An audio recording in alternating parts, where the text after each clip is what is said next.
m'appelle Louis Fridureng, je suis professeur à l'Université de Strasbourg et chercheur au laboratoire ICUBE. Ici, on est sur le campus du CNRS quartier Cronenbourg à Strasbourg. On est sur une des installations du laboratoire ICUBE, plateforme CQFab, sur laquelle on a accueilli une plateforme de compatibilité électromagnétique.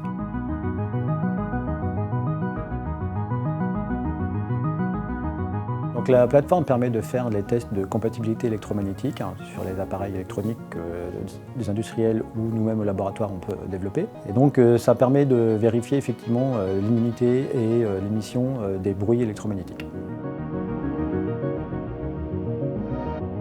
Pour comprendre, on va dire, le concept de compatibilité électromagnétique, on peut imaginer effectivement que quand on vit dans un appartement, il ne faut pas émettre trop de bruit pour ne pas déranger les voisins. Mais de même, il faut pouvoir avoir une certaine immunité, un certain seuil de tolérance par rapport au bruit que pourraient faire les voisins.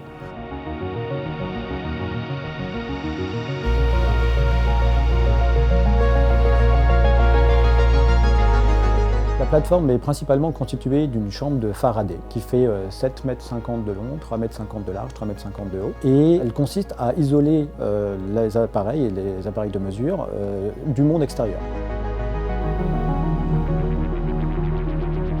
La cage est constituée d'une cage métallique revêtue de ferrites qui vont permettre d'absorber les ondes électromagnétiques plutôt basse fréquence jusqu'à l'ordre du gigahertz. Et elle est aussi accompagnée de pyramides, qu'on peut voir ici, qui vont permettre d'absorber les ondes électromagnétiques à plus haute fréquence, jusqu'à une vingtaine de gigahertz environ.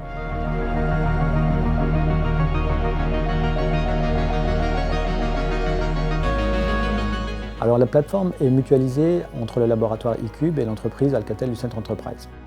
L'équipement coûte effectivement pas loin d'1 million d'euros et l'apport est d'ailleurs principalement dû à Alcatel qui est une experte en télécommunications pour l'entreprise. L'avantage de cette mutualisation, c'est qu'il y a forcément des interactions avec les ingénieurs d'Alcatel et les membres du laboratoire, techniciens, chercheurs. Les types d'appareils qu'on va pouvoir mesurer ici sont extrêmement vastes. On va pouvoir parler d'appareils pour le biomédical, d'appareils de télécommunication, d'appareils de mesure, de caméras, etc. On va pouvoir tester absolument tout type d'appareil. C'est absolument générique. Donc on peut contacter le laboratoire pour faire le test de CEM au niveau des entreprises dans le cadre de prestations de services.